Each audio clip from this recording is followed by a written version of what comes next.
दोस्तों, सभी लोग हिंदू राष्ट्र का नारा लगा रहे हैं, लेकिन वास्तव में भारत हिंदू राष्ट्र कैसे बनेगा, इसके बारे में किसी को नहीं पता। कुछ लोग तिलक लगवा कर हिंदू राष्ट्र बनवाना चाहते हैं। हिंदू राष्ट्र बनाने के लिए प्रत्येक भारत के 140 करोड़ जो जनता, जिसमें सनातनी सम्मिलित हैं, उनकी जरूरत है। तो सवाल आपसे है, जब आप सनातनी हो तो फिर तिलक लगाने में शर्म किस बात की? माथे पर तिलक लगाओ। आप जो पैंट शर्ट पहनते हैं, वो पैंट शर्ट बताओ भारतीय पहनावा है या विदेशी? फिर हफ्ते में कम से कम एक दिन संडे के संडे धोती कुर्ता पहनकर तिलक लगाकर बाजार निकला करेंगे शॉपिंग करने के लिए। तो वहीं कुछ लोग केवल चिल्ला कर हिंदू राष्ट्र घोषित करवाने की कोशिश कर रहे हैं। बहुत जल्द समय आने वाला है कि भारत हिंदू राष्ट्र होने वाला है।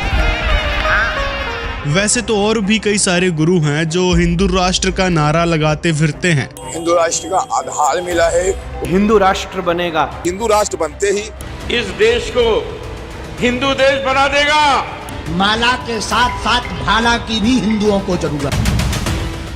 लेकिन वास्तव में हिंदू धर्म की परिभाषा क्या है? इसका उत्थान कैसे हुआ? इससे पहले कौन सा धर्म था? हिंदू धर्म के पवित्र शास्त्र कौन से हैं जो सर्वमाननीय हैं? हिंदू धर्म के शास्त्रों में किसकी भक्ति का जिक्र है? कौन से मंत्र का जाप करने को कहा गया है? इस बात की जानकारी अपने आप को हिंदू मानने वाले संतों के पास नहीं है। दोस्तों, भारत को हिंदू राष्ट्र घोषित करने से पहले हम सभी को सच्चा हिंदू बनना होगा। कुछ लोग सिर्फ इसी भ्रम में जी रहे हैं कि केवल मंदिर जाने से, भगवा कपड़े पहन लेने से और तिलक लगाने से ही हिंदू की पहचान होती है, जबकि ये सब मिथक बातें हैं। केवल इन्हीं बातों से हिंदू धर्म में समाप्ति की ओर जा रहा है। हिंदू वो है जो पवित्र गीता और पवित्र वेदों से प्रमाणित भक्ति विधि के अनुसार अपनी भक्ति साधना करे।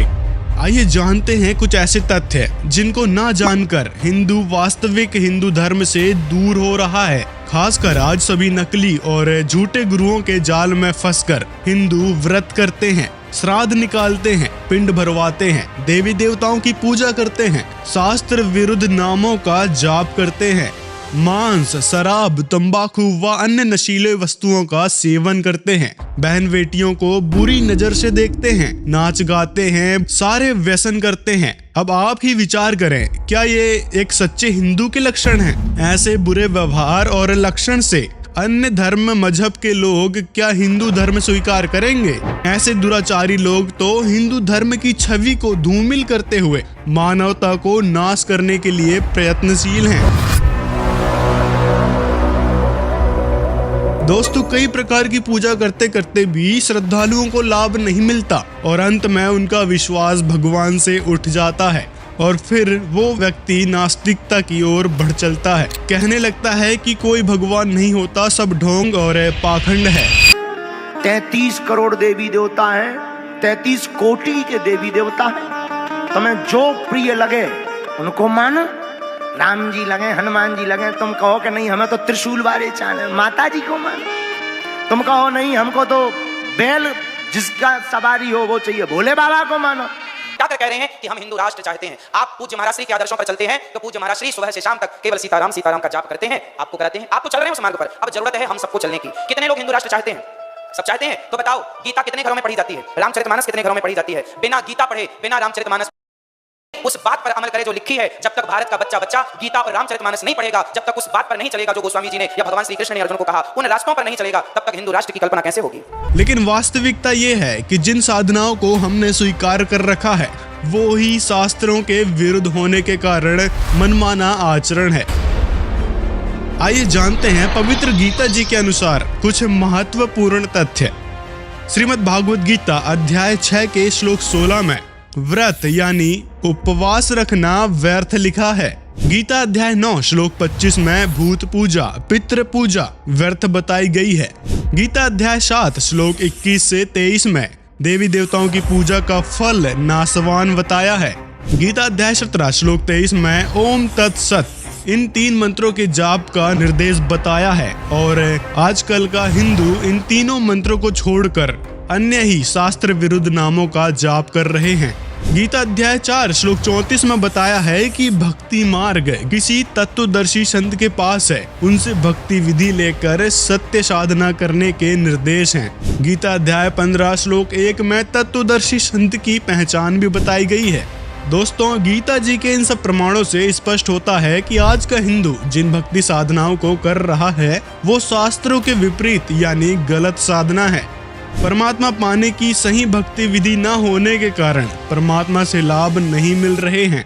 ध्यान देने की बात यह है कि जो ज्ञान स्वयं परमात्मा ने बताया वह ज्ञान पूर्ण सत्य होता है। इसीलिए ये दोनों शास्त्र मतलब पवित्र वेद और श्रीमद् भागवत गीता निसंदेह विश्वसनीय है। प्रत्येक मानव को इसके अंदर बताई साधना ही करनी चाहिए।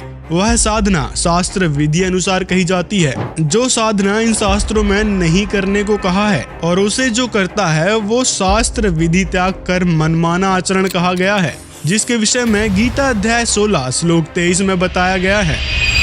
रामचरितमानस में तुलसीदास जी ने कहा है, कलयुग केवल नाम आधारा, सुमर सुमर नर उतरे पारा।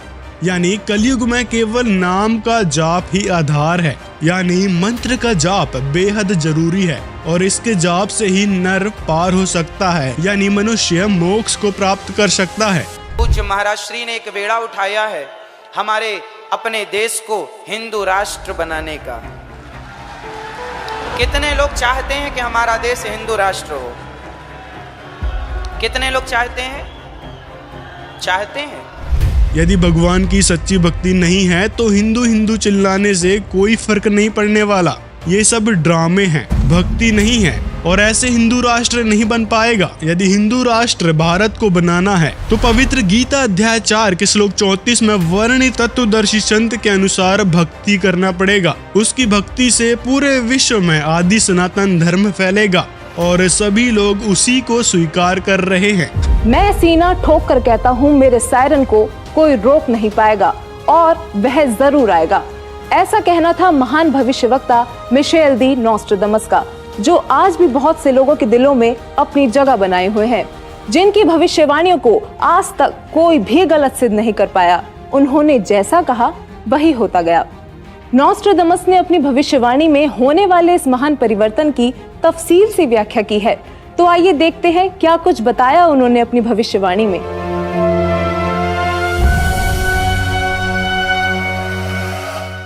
नोस्ट्राडामस ने शतक 6 श्लोक 70 में लिखा है कि मैं छाती ठोक कर कहता हूँ कि वह महापुरुष ऐसा ज्ञान बताएगा जो आज से पहले किसी ने नहीं सुना होगा। उसके ज्ञान को सुनकर सभी विद्वान कहलाने वाले धर्मगुरुओं को नतमस्तक होना पड़ेगा। एक बेहद हैरान कर देने वाली भविष्यवाणी नोस्ट्राडामस ने उस महान पुरुष को लेकर करते हुए शतक 1 श्लोक 50 में कहा है कि उस महापुरुष को देशद्रोह अथवा राष्ट्रद्रोही समझकर लोग नफरत करेंगे, लेकिन बाद में सच्चाई जानने के बाद उससे बेहद प्रेम करेंगे।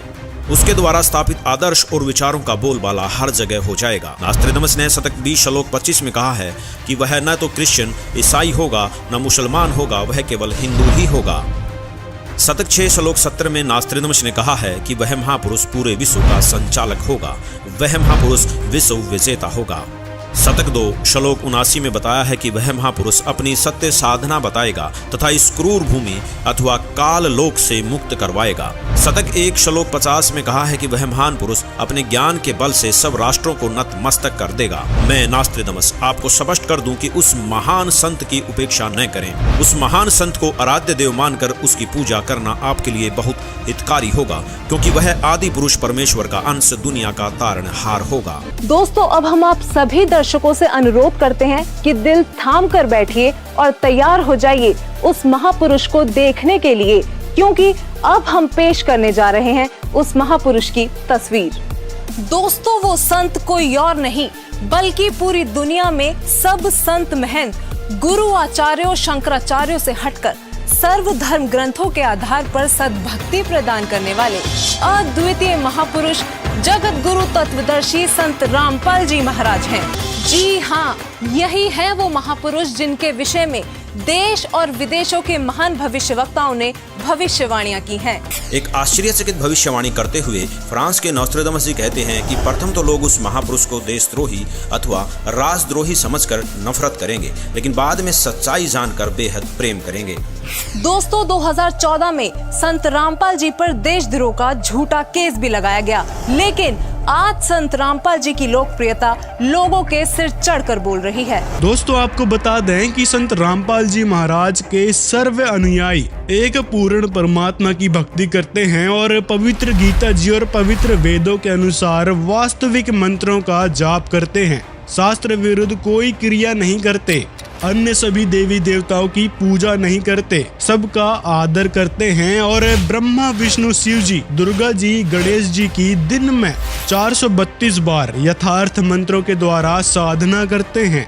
साथ में किसी भी प्रकार के नशीले वस्तुओं का प्रयोग नहीं करते और न ला कर देते। किसी की भी बहन बेटी को बुरी नजर से नहीं देखते, अपने माता पिता का सम्मान करते हैं और परिवार के साथ प्यार से रहते हैं। सत भक्ति करने से उनके परिवार में परमात्मा अनहोनी करते रहता है, बड़ी बड़ी आपत्तियों और रोगों से बचाव रहता है।